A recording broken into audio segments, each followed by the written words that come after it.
Hello दोस्तों, हर हर महादेव। कैसे हैं आप सब लोग? आई होप आप सब लोग अच्छे होंगे, खुश होंगे, मस्त होंगे। तो दोस्तों, यहाँ मेरा ब्लॉग शुरू हो रहा है। सोमवार का है ये ब्लॉग मेरा, और सुबह का टाइम था। सुबह का जो भी मेरा काम था, झाड़ू पोछा, जो हम गृहिणियों का काम होता है सुबह का, वो सारा काम हो चुका था। झाड़ू भी हो चुका था, पोछा भी हो चुका था, बर्तन किचन। अभी मैं नहा के आ चुकी थी, और नहाने के अभी मैंने पूजा नहीं की। नहाने के बाद मैंने सूर्यदेव को जल दिया और तुलसी माता को जल दिया। उसके बाद फिर मैं आ गई हूँ, और मैं कहाँ जाने की तैयारी कर रही हूँ। पूजा नहीं किया। पूजा या तो अम्मा कर लेगी, या फिर बाद में मैं आके वहाँ से कर लूँगी। लेकिन अम्मा को बोल दूँगी तो अम्मा नहा के कर लेगी पूजा। अम्मा, मेरी अम्मा मतलब, तो कर लेगी पूजा। और मैं कहाँ जाने की तैयारी कर रही हूँ, चल के आपको बताती हूँ। अभी मैं फ़िलहाल तैयार तो हो जाऊँ, क्योंकि जहाँ जाना है वहाँ बिना तैयार हुए तो जाना ही नहीं है। कंघी करना है, और साड़ी मैंने पहन ली है। मैं ना इतनी गर्मी में कहीं जाना होता है ना, तो बहुत हल्की से हल्की साड़ी ढूंढती हूँ कि कहीं मुझे बिल्कुल हल्की साड़ी पहन के जाने का मौका मिले। क्योंकि इस समय ना इतनी ज़्यादा गर्मी हो रही है कि जो न्यू कपड़े आते हैं ना, न्यू साड़ी, वो बिल्कुल भी पहनने का मन नहीं होता है साड़ियों से। तो ना मैं बिल्कुल हल्की साड़ी ढूंढी हूँ, जो कि जॉर्जेट की है, और ये पहनने में ना आराम देती है। ना इसमें कहीं से कोई वर्क है, कढ़ाई है, ना सितारे हैं, कुछ भी नहीं है। एक बिल्कुल सिंपल ही प्लेन साड़ी है। तो मैं ना इसी को पहन ली हूँ, और ये ना आराम भी दे रही है पहनने में। इसका ब्लाउज़ मुझे मिल नहीं रहा था, तो मैंने दूसरी साड़ी का ब्लाउज़ पहन लिया। क्योंकि साड़ी वही होता है ना कि किसी का ब्लाउज़ कहीं रख दिया, कभी कभार तो साथ में रख दिया, कभी कभार कपड़े निकालने में इधर उधर हो गया तो हो गया। तो अभी मैंने ना क्रीम लगा लिया है, पाउडर लगा लिया है थोड़ा सा, और बालों में ना बाल उलझे थे, तो बस उनको सुलझाया और कंघी कर लूँगी। और बस हाथों में बॉडी लोशन अभी था नहीं मेरे पास, वो भी ख़त्म हो गया है। और मार्केट में अभी जाने का बिल्कुल भी मन नहीं हो रहा, क्योंकि 8 बजे, सुबह 8 बजे से तो धूप निकल आती है, और काम करके फ्री हो कितनी टाइम जाओ। दोपहर में कहीं मार्केट जाने का मन नहीं होता, कहीं निकलने का मन नहीं होता। कब से, कितने दिनों से मैं मार्केट गई ही नहीं हूँ। जो चीज़ नहीं है तो नहीं है तो है। और शाम को है तो शाम को भी रात बिना 5-6 बजे के पहले निकलना नहीं होता, और शाम को फिर खाना पीना, दिया बाती, सब चीज़ों का टाइम हो जाता है, तो निकलना हो नहीं रहा। तो देखिए, मैंने साड़ी पहन ली है, और बस मैंने क्लेचर लगा लिया है पीछे बालों में, और बस अब मैं रेडी हो चुकी हूँ। और अब मैं जाऊँगी, तो वहाँ चल के आप लोगों को दिखाती हूँ कि मैं कहाँ जा रही हूँ। और हमारी यहाँ पड़ोस में ना सुहागिन निमंत्रण है। सुहागिन औरत जाती हैं। पता नहीं आप लोगों के यहाँ ये सब किया जाता है कि नहीं किया जाता। हम लोगों के यहाँ किया जाता है। तो देवी मैया के यहाँ सुहागिन निमंत्रण है, तो वहाँ पे एक पड़ोस वालों ने किया था, तो वहाँ पे हम लोग जा रहे हैं। और सारी औरतें हैं, मतलब 14 औरतों को किया। तो देखिए, हम लोग आ चुके थे यहाँ। यहाँ माँ आनंदी माता बैठी हैं, जो कि हमारे जहाँ हम लोग रह रहे हैं, यहाँ की खेरे की माता रानी है, देवी मैया हैं।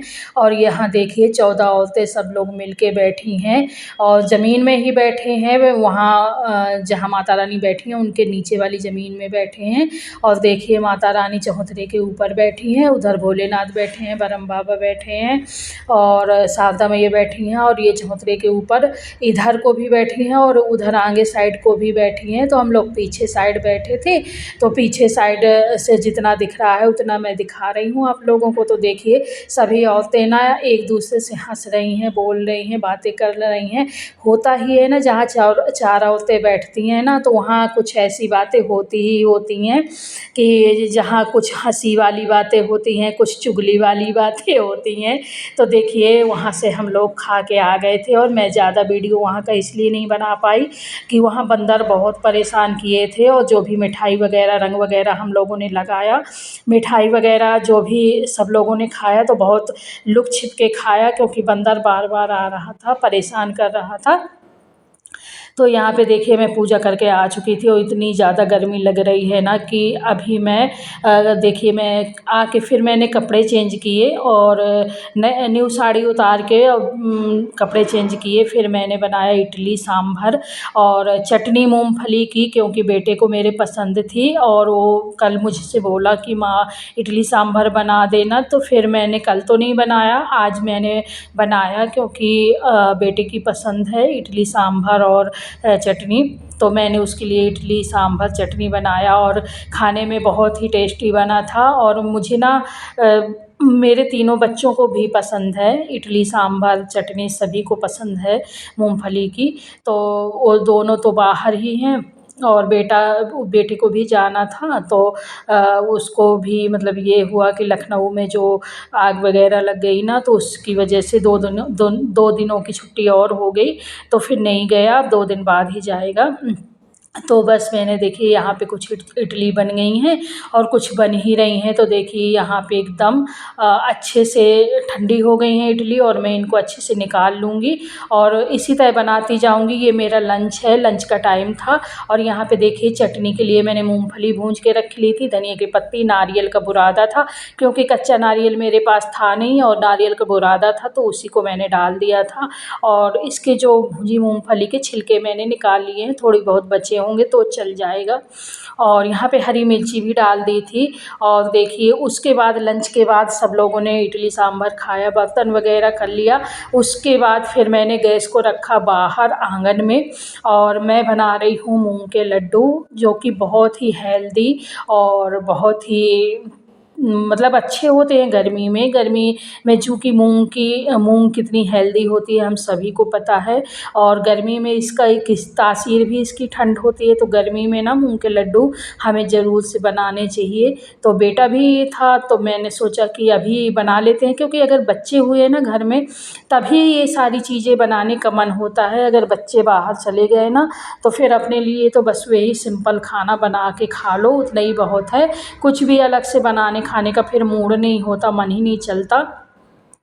तो यहाँ पे मैंने मूंग भूंजी थी और वैसे तो मैं अक्सर ऐसे ही बनाती हूँ कि मूंग को भिगो के और फिर उसको धुल के अच्छे से फिर पीस के फिर बनाती हूँ। लेकिन उसमें चलाने में बहुत दिक्कत होती है क्योंकि गीली हो जाती है वो जो रात भर भिगोने के बाद फिर सुबह पीसो उसकी पीठी बनाओ, वो ना चलाने में हाथ बहुत दर्द करने लगते हैं। इसमें भी मतलब बहुत मेहनत है, लेकिन उसमें और ज़्यादा मेहनत है। तो यहाँ पे मैंने 1 किलो घी मंगाया हुआ था, तो मैंने यहाँ पे घी डाल दिया है जो कि फ्रिज में रख दिया था। तो एकदम वो टाइट हो गया था और ये पैकेट वाला नहीं है, ये अलग से जो घी आता है डेयरी वाला वही है। तो फ्रिज में रखा था रात भर तो एकदम से वो जमा सा हो गया था। तो मैंने फिर कढ़ाई में पन्नी फाड़ के और पूरा घी उसमें डाल दिया। और जैसे घी पिघल जाएगा तो देखिए मैंने गंजिया में ना जो मूंग भूंजी थी तो उसको ना पीस लिया है मिक्सी में और इसका आटा बना लिया है पीस के। तो अब मूंग के आटे वाले लड्डू आज मैं बना रही हूँ। तो यहाँ पे ना घी गरम हो चुका था और जो भी आटा था मैं इसको डाल के ना बहुत तेज़ आंच में इसको नहीं भूंजना होता है और ना ही बहुत धीमी आंच में, मीडियम आंच में मैं इसको भूंजी थी। और इसको भूंजने में काफ़ी टाइम लग गया था, कम से कम आधा घंटा से ऊपर ही लग गया था मुझे इसका आटा भूंजने में। और धीमे करके जब इससे ना एक अच्छी ऐसी सौंधी सी खुशबू आने लगी थी कि हाँ ये मूंग भूंज रही है, तब मैंने इसको बंद किया था। तो देखिए इसको ऐसे ही धीमी आंच में चलाते रहना है। और अगर मुझे घी और कम लगा तो फिर मैं और इसमें घी डाल दूँगी। और अभी तो फ़िलहाल मैं इसको चलाऊँगी, भूंजूँगी और जब मुझे घी कम लगेगा तो इसमें थोड़ा-सा मैं और डाल दूँगी। तो इसको ऐसे ही धीमी आंच में चलाते भूंजते रहना है। और ये जब भुन जाएगा तो एक अलग सी खुशबू इसमें आने लगेगी। और वैसे तो मेरे बच्चों को, बेटे को ज़्यादातर आटे के लड्डू बहुत पसंद हैं, जो कि आटे से मेवा के लड्डू बनते हैं, वो वाले ज़्यादा पसंद हैं। लेकिन उसमें ना गुड़ पड़ता है, और मैंने ना अभी गर्मी बहुत ज़्यादा है, तो गुड़ वाले लड्डू बनाने का मेरा मन नहीं था, क्योंकि बहुत गर्मी हो रही है और गुड़ भी गर्म होता है। तो मैंने मूंग के लड्डू इसलिए बनाए ताकि इसमें शक्कर भी पड़ती है, और मूंग वैसे भी ठंड होती है और हेल्दी भी होती है, तो इसलिए मैंने मूंग के बना दिए कि बेटा भी कुछ दिन खा लेगा।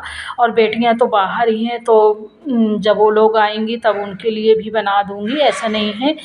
पर जब वो लोग आएंगी ना, तो उनके लिए भी, उनका भी जो मन होगा तो बना दूंगी। तो देखिए यहाँ पे ना मैं भूंजते भूंजते काफ़ी टाइम हो चुका है, और आप लोग देख रहे होंगे कि इसका कलर ना काफ़ी चेंज हो गया है।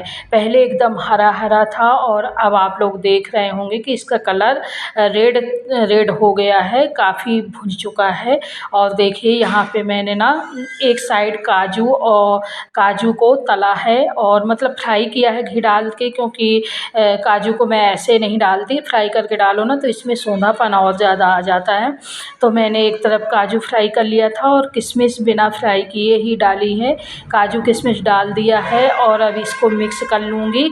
और देखिए ये अच्छे से भुंज भी चुका है। जो आटा है, शायद कैमरे में आपको साफ़ ना दिख रहा होगा, क्योंकि मेरा जो कैमरा है ना फ़ोन का, वो उतना साफ़ नहीं है। तो लेकिन सामने से देखो ना तो ये काफ़ी अच्छा भुंज चुका था। इसमें ना चारों तरफ से घी छोड़ने लगा था, आप लोग देखिए, ढंग से देखिए। तो इसमें ना चारों तरफ से घी एकदम छोड़ने लगा था, और अच्छे से मूंग का आटा भुंज चुका था, और इतनी अच्छी खुशबू आ रही थी ना कि मैं बता नहीं सकती, कि बिल्कुल सौंधी सौंधी खुशबू आ रही थी। तो यहाँ पे ना मैं इसको थोड़ा-सा, देखिए लाल लाल सा भी दिखने लगा है, तो फिर मैं इसको अब हटा लूँगी। और मैं ना आज वैसे इसको सीरा बना लेते हैं, जैसे चाशनी बना लेते हैं उसका, क्या बोलते हैं, शक्कर की चाशनी बना के इसके लड्डू बांधते हैं। लेकिन आज ना मैं इनमें भूरा डाल के बनाऊँगी। अब देखते हैं भूरा डालने के बाद ये कैसे लगते हैं, क्योंकि चाशनी वाले तो मैंने कई बार बनाए हैं, लेकिन भूरा वाले मैं पहली बार बना रही हूँ। तो देखते हैं कि भूरा डालने के बाद कैसा लगता है। तो यहाँ पे देखिए मैंने जितना भी मूंग थी और मसाला था, वो कढ़ाई से निकाल के डाल दिया है। ये थोड़ा सा ठंडा हो जाएगा, लड्डू बांधने में आसानी रहेगी। अगर गरम गरम बांधेंगे तो वो एकदम जलना होता है। तो देखिए ये ना थोड़ी थोड़ी, अब मैं इसमें ना भूरा मिला दूँगी। देखते हैं भूरा डालने के बाद कैसे बंधते हैं, क्योंकि जो चाशनी वाले होते हैं वो तो अच्छे से बंध जाते हैं। इसको देखते हैं। मैंने भूरा डाल के ना अच्छे से मूंग मिला दी है, और इसको अच्छे से मिक्स करना है। और इसको थोड़ी देर मिक्स करते करते ये ठंडा भी होता जाएगा, और बस फिर बांधते हैं, देखते हैं कि कैसा लगता है। तो आप लोगों को मेरा ब्लॉग कैसा लगता है? अगर अच्छा लगे तो प्लीज़ लाइक करिएगा, शेयर करिएगा, सब्सक्राइब करिएगा। और यहाँ पे देखिए भूरा और जो मूंग थी वो सब मिल चुकी है। मैं आ चुकी हूँ कमरे में। अब मैं देख रही हूँ तो बहुत ही ज़्यादा गर्म लग रहा है, और आप लोग देख सकते हैं मैंने जैसे इसको उठाया तो मेरे हाथ में काफ़ी गर्म लगा, तो मैंने इसको छोड़ दिया। और फिर इसको थोड़ी देर में अब मैं बांधूँगी, थोड़ा ठंडा और हो जाए फिर मैं बांधूँगी इसको, क्योंकि अभी ना मुट्ठी में दबाने में बहुत ज़्यादा गर्म लग रहा है ना मुझे। तो फिर अभी देखिए मैं छोटे छोटे 2-3 ठो बांध के ना भगवान जी के लिए निकाल लूँगी, क्योंकि मैं कुछ भी बनाती हूँ सबसे पहले भगवान जी को, कुछ भी मतलब जैसे कुछ स्पेशल बनाया तो सबसे पहले ना मैं भगवान जी के लिए निकाल देती हूँ प्रसाद। उसके बाद फिर खाते हैं, बनाते हैं और खाते हैं। तो यहाँ पे ना देखिए, ये देखिए मैंने 3 लड्डू और एक अभी और बना लूँगी, 4 लड्डू निकाल लूँगी। 2 माधव के लिए, 2 भोलेनाथ माता रानी सबके लिए निकाल के रख दूँगी, और उनको प्रसाद भोग लगा दूँगी। फिर हम सबके लिए बस बना लेंगे, और अभी गर्म भी है तो थोड़ी ठंडे भी हो जाएंगे। तो इनको ना मैं अलग से, देखिए मेरे हाथ कितने लाल लाल से हो गए हैं एकदम गरम गरम में। और ये देखिए सारे लड्डू मैंने आराम से बांध लिए हैं, और बहुत अच्छे से बंध गए हैं। और ये देखिए मैंने कोई कलर नहीं डाला, ये हरे नहीं दिख रहे अब, इनका कलर रेड कलर का थोड़ी सी मह उस तरह का हो गया है, क्योंकि भूंजने के बाद उसका कलर थोड़ी तो चेंज होता ही है। तो इसमें मैंने कोई कलर नहीं डाला है, क्योंकि मुझे शो पीस में नहीं रखना था, घर में खाना था और हेल्दी चीज़ है। तो देखिए आप लोगों को कैसे लगे लड्डू, इसमें कोई कमी हो तो मुझे कमेंट करके ज़रूर बताइएगा कि इसमें और क्या कमी है।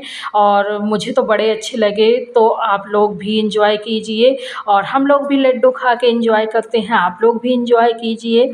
तो ये देखिए लाइट का आना जाना हो रहा है बार बार, अभी लाइट आ चुकी है, तो आप लोग और अच्छे से देख लीजिए कि किस तरह बने हैं। और चलिए मैं फिर मिलती हूँ एक नए ब्लॉग में, तब तक के लिए हर हर महादेव, जय भोलेनाथ।